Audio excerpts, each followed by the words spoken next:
नमस्कार, ये आकाशवाणी शिमला है। अब आप राजकुमारी चंदेल से प्रादेशिक समाचार सुनिए। आज के मुख्य समाचार।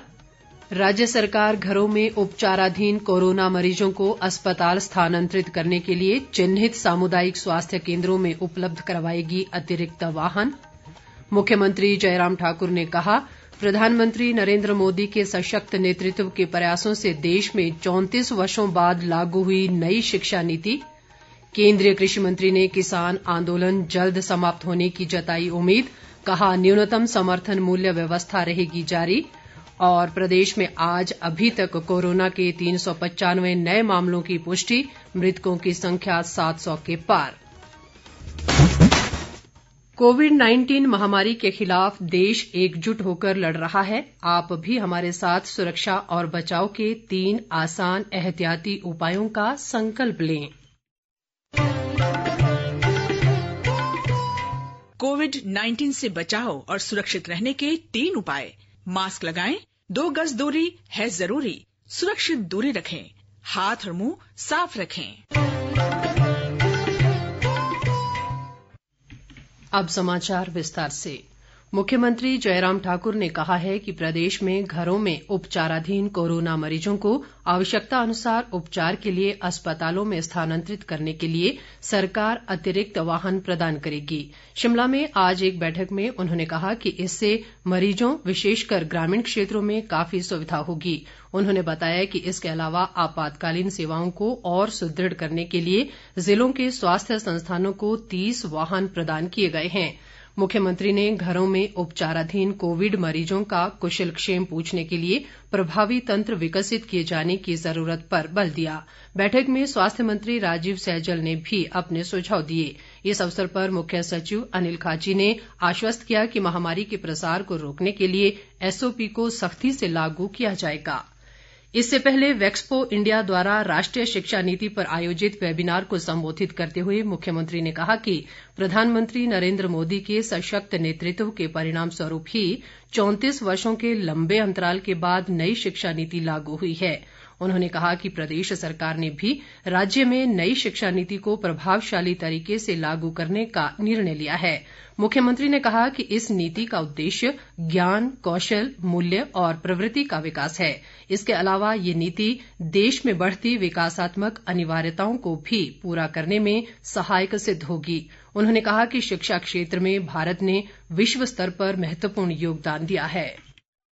शिक्षा के क्षेत्र में भारत ने जो कंट्रीब्यूशन दिया है, अपना योगदान दिया है, वो अपना एक विश्व स्तर पर बहुत बड़ा एक पहचान के साथ, एक योगदान के साथ आज भी स्मरण किया जाता है। हम दूसरे देशों में अगर बहुत सारे जो विकसित देश है, जो साधन में, सुविधा में हमसे बहुत आगे हैं, उन देशों में भी अगर हम देखें, भारत का वैज्ञानिक, भारत का टीचर जो अच्छी पढ़ाई के साथ जो है आगे बढ़ा है, इंजीनियर, डॉक्टर, हर क्षेत्र में, हर देश में आपको जो है वो दुनिया में मिलेगा।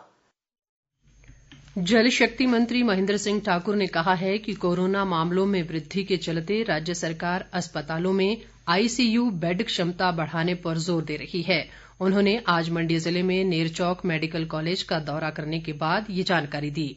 उन्होंने कहा कि नेरचौक मेडिकल कॉलेज में ऑक्सीजन जनरेशन प्लांट लगाया जाएगा, जिससे इस अस्पताल को ऑक्सीजन खरीदने की जरूरत नहीं रहेगी। महेंद्र सिंह ठाकुर ने कहा कि प्रधानमंत्री नरेंद्र मोदी और मुख्यमंत्री जयराम ठाकुर कोरोना महामारी में जनता की सुरक्षा के लिए लगातार काम में जुटे हैं। उन्होंने कहा कि भारत के वैज्ञानिक कोरोना का टीका बनाने के लिए प्रयासरत हैं और जल्द ही कामयाबी मिलने की उम्मीद है। हिम सुरक्षा अभियान के तहत हमीरपुर जिले में अब तक 27% लोगों की जांच कर ली गई है। वन मंत्री राकेश पठानिया ने आज हमीरपुर में कोरोना महामारी की स्थिति को लेकर हुई बैठक में बताया कि सरकार संक्रमण को नियंत्रित करने के लिए सभी आवश्यक कदम उठा रही है। हिम सुरक्षा अभियान के लिए हमीरपुर जिले में 532 टीमें गठित की गई हैं। वन मंत्री ने जिला प्रशासन व विभागों से पूरी निष्ठा व समर्पण के साथ कार्य करने का आह्वान किया, ताकि संक्रमण की चुनौतियों से प्रभावी ढंग से निपटा जा सके।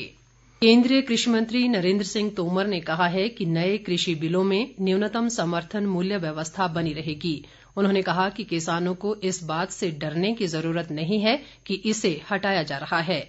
कृषि मंत्री ने आज नई दिल्ली में किसान संगठनों को आश्वासन दिया कि केंद्र सरकार किसानों की बात सुनने के लिए हमेशा तैयार है। उन्होंने उम्मीद जताई कि किसान जल्द ही अपना आंदोलन समाप्त कर देंगे।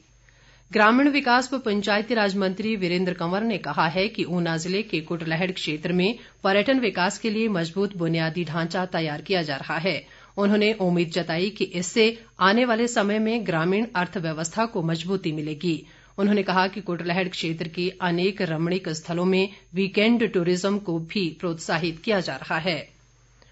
प्रदेश में कोरोना संक्रमितों की संख्या बढ़कर 43,895 हो गई है। आज अभी तक प्रदेश में 395 नए मामलों की पुष्टि हुई है, जबकि 699 लोग संक्रमण से ठीक भी हुए हैं। स्वास्थ्य विभाग द्वारा जारी बुलेटिन के अनुसार राज्य में अब तक 35,157 लोग स्वस्थ हो चुके हैं, जबकि वर्तमान में 7,989 सक्रिय मामले हैं।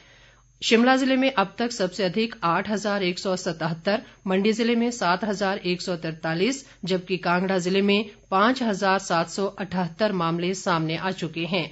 प्रदेश में कोरोना संक्रमण से अब तक 705 लोगों की मृत्यु हुई है। राज्य में अब तक 5,62,578 लोगों की कोरोना जांच की जा चुकी है। विपक्ष के नेता मुकेश अग्निहोत्री ने राज्य सरकार से ऊना अस्पताल में व्यवस्था सुधार के लिए उचित कदम उठाने की मांग की है। उन्होंने आज अस्पताल परिसर का दौरा किया और मरीजों से भी बातचीत की। अग्निहोत्री ने कहा कि ये दुर्भाग्यपूर्ण है कि क्षेत्रीय अस्पताल ऊना में स्वास्थ्य सुविधा के नाम पर केवल रेफर किया जा रहा है। प्रदेश भाजपा उपाध्यक्ष पुरुषोत्तम गुलेरिया ने कहा है कि कोरोना काल में मुख्यमंत्री जयराम ठाकुर जनता के लिए सराहनीय कार्य कर रहे हैं और कांग्रेस अध्यक्ष को उन पर टिप्पणी करने का कोई अधिकार नहीं है। उन्होंने कांग्रेस अध्यक्ष को प्रदेश भाजपा अध्यक्ष सुरेश कश्यप पर भी टिप्पणी न करने की सलाह दी है। इस बीच भाजपा के शिमला जिला अध्यक्ष रवि मेहता ने कहा है कि कोरोना महामारी से निपटने के लिए सरकार धरातल पर बेहतरीन कार्य कर रही है, जबकि कांग्रेस नेता सरकार के खिलाफ अनुचित बयानबाजी कर रहे हैं। शिमला में पत्रकार वार्ता में उन्होंने कहा कि महामारी को लेकर पार्टी जन जागरण अभियान शुरू करने जा रही है, जिसे सरकार और संगठन के तालमेल से चलाया जाएगा। नाहन से भाजपा विधायक राजीव बिंदल ने कहा है कि क्षेत्र की पेयजल समस्या के समाधान के लिए योजनाओं पर कार्य लगातार जारी है। उन्होंने कहा कि जल जीवन मिशन के तहत नाहन क्षेत्र में 12 करोड़ रुपए खर्च किए जा रहे हैं। इसके तहत क्षेत्र में पेयजल आपूर्ति और अधिक सुदृढ़ होगी। किन्नौर जिले में लोगों को कोरोना महामारी के प्रति जागरूक करने के लिए एक जागरूकता वाहन को उपायुक्त हेमराज बैरवा ने हरी झंडी दिखाई।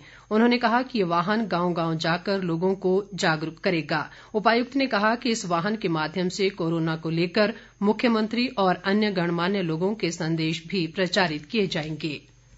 देश में कोविड के कुल सक्रिय मामले 4,10,000 से नीचे आ गए हैं। अब सक्रिय मामलों की कुल संख्या 4,09,689 पर आ गई है। स्वास्थ्य मंत्रालय के अनुसार लोगों की स्वस्थ होने की दर बढ़ने से ऐसा संभव हुआ है।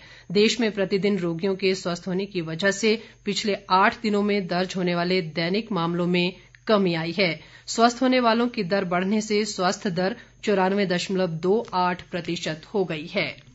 अंत में मुख्य समाचार एक बार फिर। राज्य सरकार घरों में उपचाराधीन कोरोना मरीजों को अस्पताल स्थानांतरित करने के लिए चिन्हित सामुदायिक स्वास्थ्य केंद्रों में उपलब्ध करवाएगी अतिरिक्त वाहन। मुख्यमंत्री जयराम ठाकुर ने कहा, प्रधानमंत्री नरेंद्र मोदी के सशक्त नेतृत्व के प्रयासों से देश में 34 वर्षों बाद लागू हुई नई शिक्षा नीति। केंद्रीय कृषि मंत्री ने किसान आंदोलन जल्द समाप्त होने की जताई उम्मीद, कहा न्यूनतम समर्थन मूल्य व्यवस्था रहेगी जारी। और प्रदेश में आज अभी तक कोरोना के 395 नए मामलों की पुष्टि, मृतकों की संख्या 700 के पार। इसके साथ ही ये समाचार बुलेटिन समाप्त हुआ। नमस्कार।